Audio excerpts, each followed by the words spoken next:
మే 2వ తేదీన ప్రధాని నరేంద్ర మోడీ పర్యటన కోసం ఆంధ్రప్రదేశ్ ప్రభుత్వం సర్వశక్తులు ఒడ్డొడుతుంది. ముఖ్యంగా ఆ మీటింగుకి 5 లక్షల మంది జన సమీకరణ చేయాలని లక్ష్యంగా పెట్టుకుంది. ముఖ్యంగా చూసుకుంటే 5 లక్షల మంది ప్రజానీకం అక్కడ చేరడానికి ప్రధానంగా రోడ్లు కావాల్సిన అవసరం ఉంటుంది. ఈ మేరకు మొత్తం కూడా 11 రోడ్లను ఇక్కడ అభివృద్ధి చేశారు. అయితే ఇక్కడ ప్రధానంగా చూసుకుంటే కనుక ఇప్పుడు మనం చూస్తున్నాం చంద్రబాబు నివాసం పక్కనే ఉంది. ఉండవల్లి గుహల నుంచి ఒక రోడ్డు చంద్రబాబు నివాసం పక్క నుంచి కూడా అప్పటికప్పుడు తాత్కాలికంగా నిర్మిస్తున్నారు. మంచి రోడ్డు వేస్తున్నారు. ఈ రోడ్డు వెళ్లి సీడ్ యాక్సెస్ రోడ్ లో కలుస్తుంది. సీడ్ యాక్సెస్ రోడ్ నుంచి బహిరంగ సభాస్థలికి అందరూ కూడా ప్రజానీకం చేరుకోబోతుంది. ఇప్పటికే E11, E13, E15 రోడ్లతో పాటు సీడ్ యాక్సెస్ రోడ్ నుంచి కూడా రాకపోకలు జరుగుతున్నాయి. పోలీస్ శాఖ కూడా దీనికి సంబంధించిన భద్రతా ఏర్పాట్లు చేస్తున్నారు. మొత్తం కూడా అక్కడ స్టేజ్ దగ్గర 11 పార్కింగ్ ప్రాంతాలను ఏర్పాటు చేశారు. మొత్తం చూసుకుంటే కనుక తాడేపల్లి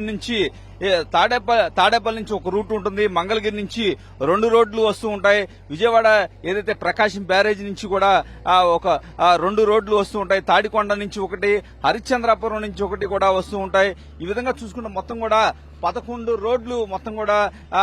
రోడ్లు బహిరంగ సభాస్థలికి చేరుకోబోతున్నాయి. రాజధాని రూపురేఖలు మారిపోయే అవకాశం అయితే కనిపిస్తుంది.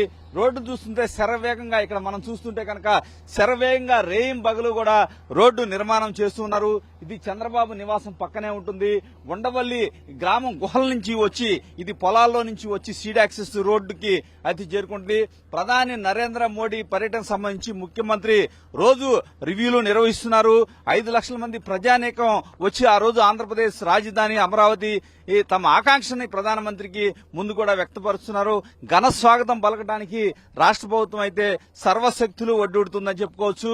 ఇప్పటికే రోడ్ల విషయంలో చాలా జాగ్రత్తలు అయితే తీసుకుంటుంది. మంచి ఏదైతే క్వాలిటీ నిర్మాణాలు అయితే చేస్తుంది. ఇక్కడ మరోవైపు వెస్ట్ బైపాస్ సంబంధించి కూడా ఏదైతే ఆ రోడ్డుని ఓపెన్ చేయాలి, ఆ ఫ్లైఓవర్ ని ఏదైతే కృష్ణానది మీద వంతెన్ని ఆ రోజు ఓపెన్ చేయాలని కూడా నిర్ణయించారు. అక్కడి నుంచి కూడా రాకపోకలు సాగే అవకాశం ఉంది. ఈ విధంగా ఎక్కడా కూడా ట్రాఫిక్ జామ్ లేకుండా ప్రధాని నరేంద్ర మోడీ మీటింగ్ ని సక్సెస్ చేసేందుకు పోలీసులు కావచ్చు, ప్రభుత్వ యంత్రాంగం అహర్నిశలో కృషి చేస్తుంది. రాజధాని చుట్టుపక్కల నియోజకవర్గాల్లోని ప్రజానీకం కూడా భారీ ఎత్తున తరలి వచ్చేందుకు ఏర్పాట్లు చేస్తున్నారు. ఎక్కడా కూడా ట్రాఫిక్ జామ్ లేకుండా పోలీసులు జాగ్రత్తలు తీసుకుంటున్నారు.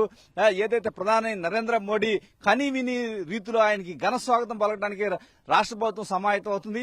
ఈ విధంగా రోడ్లు అయితే కనుక రాజధానికి పోయేందుకు మొత్తం కూడా 11 రోడ్ల నిర్మాణం అయితే పూర్తయిందని చెప్పుకోవచ్చు.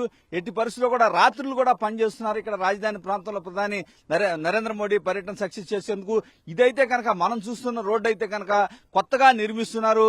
ఇది శరవేగంగా ఇది పూర్తవుతుంది. ఈ రోడ్డు కొన్ని కిలోమీటర్ల దూరం వెళ్లిన తర్వాత అది సీడ్ యాక్సెస్ రోడ్డులో కలుస్తుంది. ఈ విధంగా 11 రోడ్ల ద్వారా ఎక్కడా ట్రాఫిక్ జామ్ లేకుండా అందరూ కూడా సభాస్థలికి చేరుకుంటారు. అక్కడ మొత్తం కూడా 11 పార్కింగ్ ప్రాంతాలను కూడా ఏర్పాటు చేశారు. ఈ విధంగా రోడ్డు మార్గం ద్వారా ఎటువంటి ఇబ్బంది లేకుండా ట్రాఫిక్ జామ్ లేకుండా ప్రభుత్వం అయితే సర్వశక్తులు ఒడ్డొడుతుంది. పోలీసు యంత్రాంగం అయితే అహర్నిశలు కూడా కష్టపడుతున్నారు. ఇది ఇక్కడ పరిస్థితి. కెమెరా పర్సన్ అస్గర్తో రవిచంద్, 10 టీవీ, అమరావతి.